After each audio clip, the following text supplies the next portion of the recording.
adalah hal yang membuat dunia ini tercipta. Dengan cinta, perdamaian akan tercipta. Tetapi terkadang cinta juga bisa membawa derita. Siapapun orangnya, pasti pernah diserang oleh cinta. Tidak peduli rakyat biasa atau jenderal besar sekalipun. Ya, bahkan seorang Napoleon Bonaparte pun pernah diserang oleh cinta. Kamu pasti sudah sering dengar nama Napoleon, bukan? Seorang panglima perang Perancis yang sangat terkenal itu. Seorang panglima yang membawa Perancis ke masa kejayaannya. Namanya dikenal pasca revolusi Perancis. Dia pun kelabakan saat diserang oleh cinta. Gak percaya? Simak video ini sampai habis ya. Karena dalam video ini ada sebuah kisah yang jarang diketahui orang. Kisah cinta Napoleon pada seorang wanita yang bernama Josephine. Seorang jenderal besar yang dimabuk cinta hingga akhir hayatnya. Dalam video ini aku akan sedikit bercerita tentang sisi romantisme tragis serupa naskah opera yang dialami oleh Napoleon Bonaparte. Kisah ini akan aku bagi menjadi beberapa bagian agar lebih mudah dipahami. Selamat mendengarkan. Jangan lupa pasang earphone-mu. Kisah ini akan menjadi dongeng sebelum tidurmu.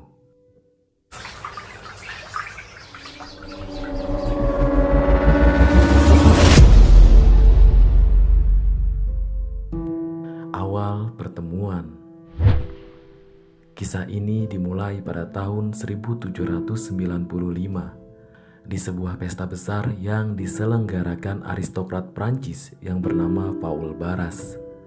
Di pesta itu, Paul Barras mengajak serta kekasihnya yang bernama Marie Joseph Rose Becker de la Padille. Gimana? Agak susah nyebut namanya, tenang. Nama panggilan Josephine ada banyak, di antaranya Rose dan Mary. Untuk mempermudah, kita panggil saja dia Josephine, seperti panggilan Napoleon padanya. Di pesta itu, Napoleon juga hadir, karena saat itu Napoleon sudah menjadi seorang perwira Prancis yang cukup dikenal. Tanpa disengaja, Napoleon bertemu dengan Josephine. Meski saat itu Josephine masih memiliki hubungan dengan Paul Barras, tetapi hubungan mereka sedang tidak baik-baik saja. Napoleon yang saat itu masih muda mulai menyebarkan pesonanya. Ia berpikir, jika dia menikahi wanita yang lebih tua darinya, ia akan lebih dianggap oleh masyarakat. Kebetulan saat itu usia Josephine lebih tua 6 tahun dari Napoleon. Pasca pertemuannya di pesta, Napoleon kerap mengirimkan surat-surat yang berisi kalimat romantis dan penuh gairah pada Josephine. Mulanya Josephine tidak menanggapi surat-surat yang dikirimkan Napoleon.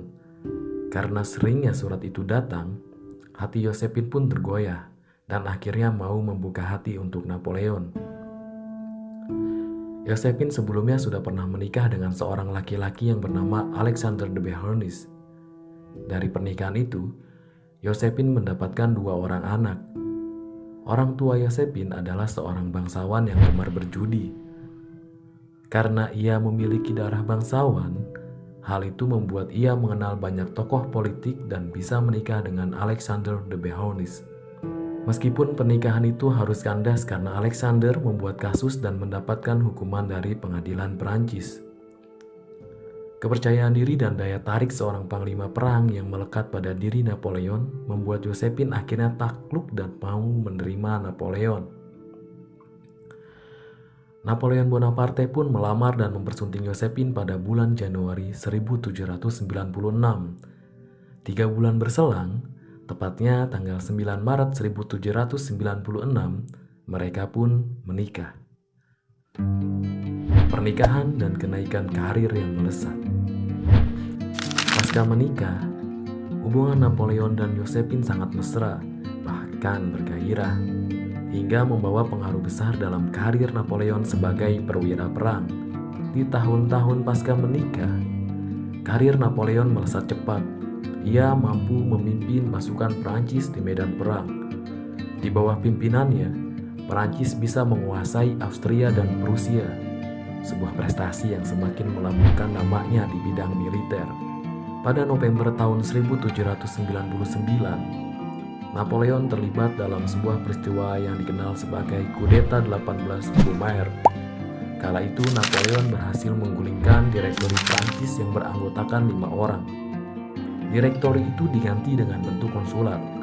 Napoleon Bonaparte menjadi konsulat pertama atau pimpinan tertinggi dalam pemerintahan. Lalu pada Juli 1800, Napoleon mampu mengusir musuh abadi Prancis, Austria, dari tanah Italia. Hal ini pun menjadikan posisi Napoleon semakin kuat. Kemudian pada 8 Desember pada tahun 1804, Napoleon memahkotai dirinya sendiri sebagai Kaisar Prancis. Pengangkatan itu terjadi di Katedral Notre Dame yang dibangun di abad pertengahan.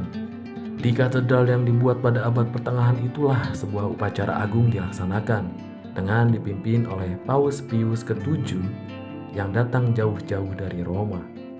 Prosesi penobatan Napoleon Bonaparte sebagai kaisar pun dilakukan. Josephine pun diangkat menjadi seorang permaisuri kaisar, bahasa lainnya sebagai Ratu Perancis.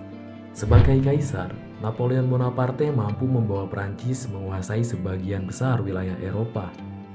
Kesibukannya sebagai seorang kaisar terus berlanjut selama 11 tahun kurang lebih. Selama masa itu, hampir tiada bulan tanpa peperangan. Hal itu membuat ia tidak selalu ada di samping istri tercintanya.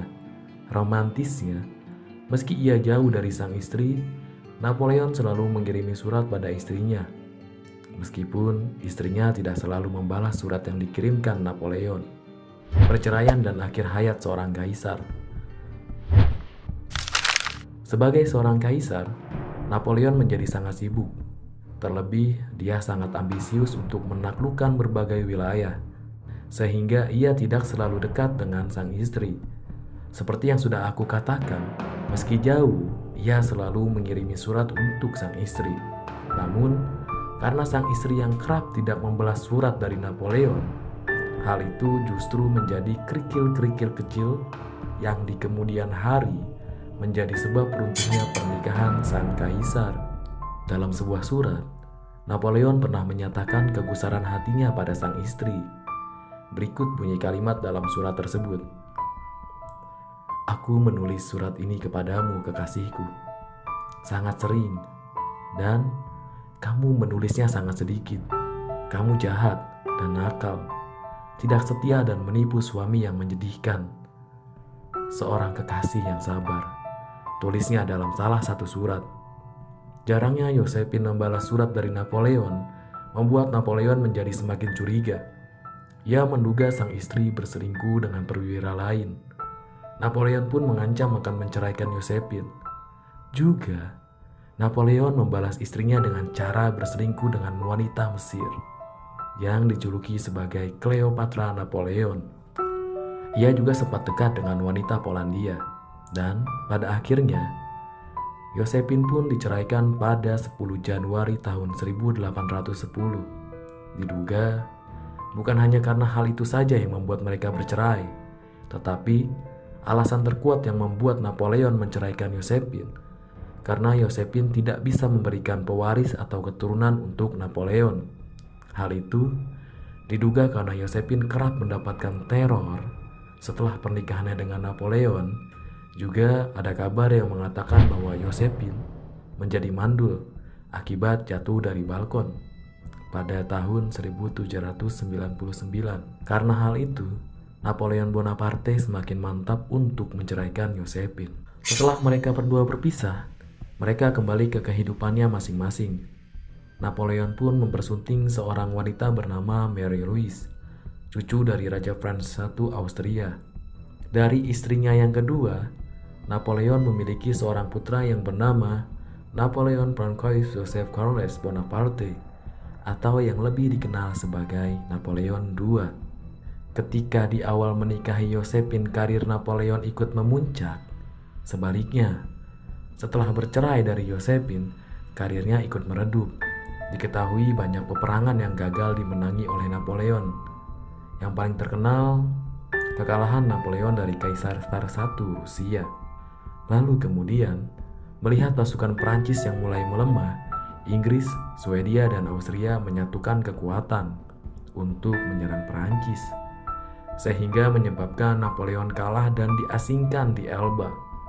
Napoleon pada saat itu berhasil keluar dari perasingannya, lalu mencoba merebut kembali Prancis, namun gagal. Ia pun diasingkan kembali ke sebuah tempat perasingan yang bernama Santa Helena.